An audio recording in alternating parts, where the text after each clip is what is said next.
Le 14 avril 2024, l'UFC célébrait son 300e pay-per-view à Las Vegas et le moins que l'on puisse dire, c'est que la soirée fut réussie. 20 000 spectateurs sur place, 16 millions de dollars de recettes, des stars partout, des chaos d'anthologie, bref, une nouvelle réussite pour le mastodonte du sport de combat dirigé par Dana White. Pourtant, l'histoire de l'Ultimate Fighting Championship, qui souffle cette année sa 31e bougie, commence bien avant l'arrivée du Divin Chauve, le 12 novembre 1993. Ce soir-là, 7800 spectateurs s'amassent dans les gradins de la McNichol Sports Arena pour découvrir ce qui était alors une curiosité bien loin des standards actuels. Des combattants qui refusent de participer ou d'assister à l'événement, une couverture médiatique presque inexistante, un chèque pour le vainqueur de seulement 50 000 $, bref, que de chemin parcouru pour arriver à cette UFC 300. Pourtant, ce soir-là, les organisateurs posent la première pierre de ce qui deviendra plus tard la référence du MMA, un monstre qui écrase toute concurrence et dont l'avenir semble tout aussi radieux. Mais alors, ça ressemblait à quoi l'UFC 1 ?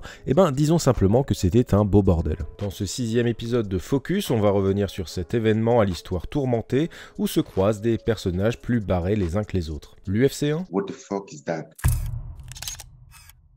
Alors vous le savez certainement, mais le nom de l'UFC est indissociable de celui de la dynastie des Gracie. En 1917, Gustavo Gracie aide le maître Mitsuyo Maeda à s'installer au Brésil et a ainsi diffusé ses enseignements dans le continent américain. Le japonais devient ensuite le professeur du fils de Gustavo Carlos et ce dernier crée avec ses frères en 1925 la Gracie Jiu-Jitsu Academy, le Jiu-Jitsu brésilien est né. Le frère de Carlos, Helio Gracie, joue un rôle fondamental pour poser les bases de la philosophie JJB. Petit, maigre, 1m60 pour 65 kg, Helio doit adapter les enseignements de Mitsuyo Maeda à son gabarit afin de pouvoir soumettre ses adversaires les plus balèzes. Le jiu-jitsu brésilien devient alors l'arme ultime pour annuler la force de l'autre. Convaincus que leur JJB est supérieur à tous les autres arts martiaux, les Gracie créent les Gracie Challenge, des événements où ils défient tous les autres pratiquants, notamment avec les règles du Vale Tudo brésilien où presque tout est permis. Bref, on avance dans le temps, les Gracie perfectionnent leur art et acceptent tous les défis pour propager la bonne parole.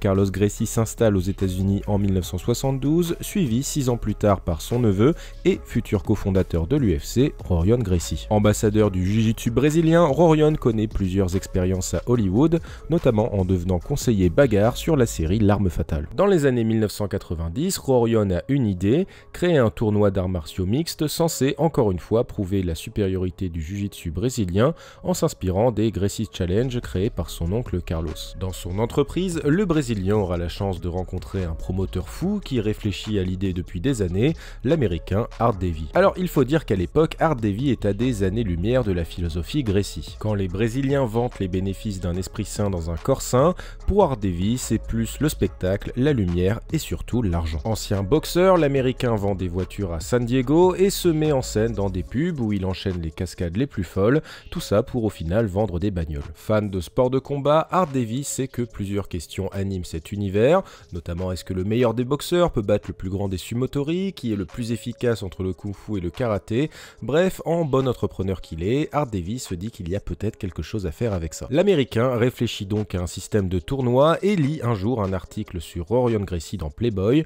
Les deux hommes s'associent pour créer l'Ultimate Fighting Championship. Il faut dire qu'à l'époque, les intérêts convergent. Art Davie veut créer le fantasme ultime du fan de sport de combat et Rorion Gracie veut continuer l'œuvre de son père Helio et de son oncle Carlos, à savoir prouver au monde que le jiu-jitsu brésilien peut défaire tous les styles. Rorion accepte donc de s'associer à Art Davie à condition que l'américain réussisse à contourner la loi, hostile à la mise en place d'un tel tournoi qui plus est en direct à la télévision. Pas de problème pour Davie qui choisit donc le Colorado, reste à trouver un diffuseur. HBO refuse, Showtime aussi, ESPN pareil, seul Semaphore Entertainment Group accepte. Il faut dire que SCJ est un habitué du pay-per-view mais aussi des événements insolites comme ce match de tennis entre Jimmy Connors et Martina Navratilova en 1992. Alors comme si le projet n'était pas assez fou comme ça, le tournoi est d'abord présenté comme une adaptation en chair et en os des combats de Mortal Kombat ou de Street Fighter. Pour définir l'identité visuelle de cet événement hors du commun, c'est le réalisateur John Milius qui est choisi. Élève de la famille Gracie, l'américain est co-auteur sur Apocalypse Now de Francis Ford Coppola, mais aussi et surtout le réalisateur du chef-d'œuvre mésestimé Conan le Barbare. Dans une des scènes du film, l'ancien l'ancien Mister Univers Arnold Schwarzenegger enchaîne les combats dans une arène en pierre, entouré par des spectateurs en furie. Ce visuel sera une des grandes sources d'inspiration pour l'UFC 1. Parce que oui, la pop culture joue un grand rôle dans la création de l'UFC. L'organisation va chercher le nerd qui sommeille en chaque spectateur, abreuvé par les comic books, les jeux vidéo et le cinéma d'action. Art Davie veut même pousser les curseurs au maximum en proposant des concepts de cages entourées par des alligators ou des bassins remplis de requins, des parois électrifiées ou carrément garnies de fils barbelés. Au final, c'est le vidéaste Jason Cusson qui propose un design d'octogone qui deviendra plus tard la marque de fabrique de l'organisation. La première carte de l'UFC peut désormais avoir lieu. On avance donc au 12 novembre 1993, date de l'UFC 1. L'événement se passe à Denver dans le Colorado, tout simplement parce qu'à l'époque, l'État ne dispose pas de commission athlétique, impossible donc d'interdire l'événement. Aujourd'hui, les règles de cette UFC 1 feraient bondir les détracteurs actuels du MMA,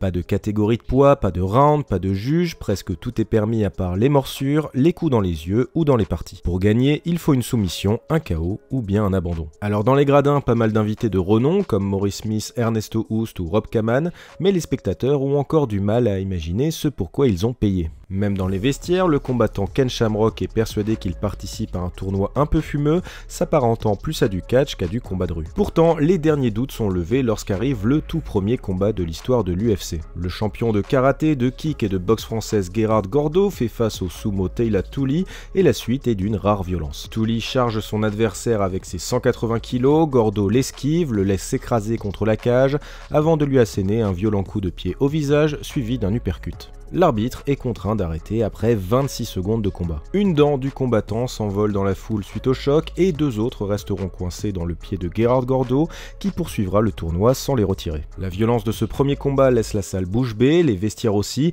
mais Ken Shamrock savoure, les organisateurs n'avaient pas menti. David Isaacs, le premier président de l'UFC, ne s'inquiète pas vraiment de l'état de santé de Teila Tuli, mais se réjouit de savoir que la cage est assez solide pour supporter la charge d'un combattant de 180 kg. Si des combattants célèbres comme Ernesto Hoost refuse de participer à l'événement, les 8 participants sont trouvés et impossible de Rorion Gracie de ne pas proposer un membre de sa famille. Si son frère Rickson est considéré comme le champion de la famille, son choix se porte finalement sur Royce, 26 ans, maigre, pas très impressionnant physiquement, bref, le parfait candidat pour représenter le jiu-jitsu brésilien. Alors on va pas se mentir, la soirée a été faite pour mettre en avant la famille Gracie, plusieurs proches se retrouvent à des postes clés et on a même droit à un hommage à Helio quelques minutes avant le combat final. On choisit même le premier adversaire de Royce Gracie, le boxeur Art Jimerson qui décide de combattre avec un seul gant, toujours plus. Art Jimerson confiera plus tard s'être demandé où il avait mis les pieds après avoir vu Gerard Gordeau la main dans la glace suite à son uppercut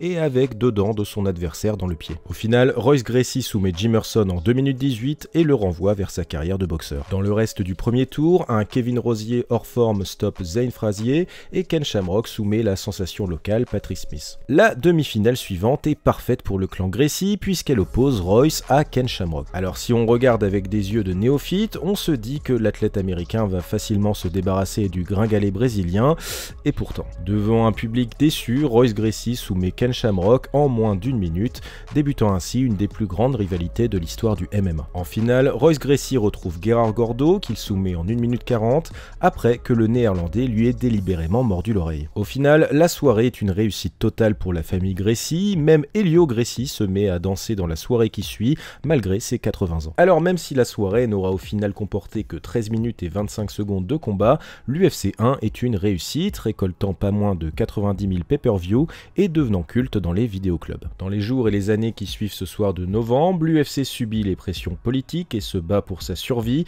Il faudra attendre 2005 et le combat entre Stéphane Bonnard et Forrest Griffin pour que l'organisation fasse définitivement son entrée dans l'inconscient collectif. Reste bien avant ça une apparition remarquée de l'UFC dans la série Friends en 1997 qui montre bien la vision qu'avait le public du MMA à l'époque. Événement fou et fondateur, l'UFC 1 est culte et comporte son lot d'anecdotes, mais aussi de polémiques, beaucoup accusant la famille Gracie d'avoir mis son champion dans les meilleures dispositions. Pourtant, Art Davie et Rorion Gracie ont raison de se prendre dans les bras dans les coulisses, ils ont à jamais révolutionné le sport de combat. Voilà, c'est fini pour cet épisode de Focus, j'espère qu'il vous a plu, n'hésitez pas à liker, à commenter, à vous abonner à Fight Minds pour suivre l'actualité du MMA, et quant à moi, je vous dis ciao.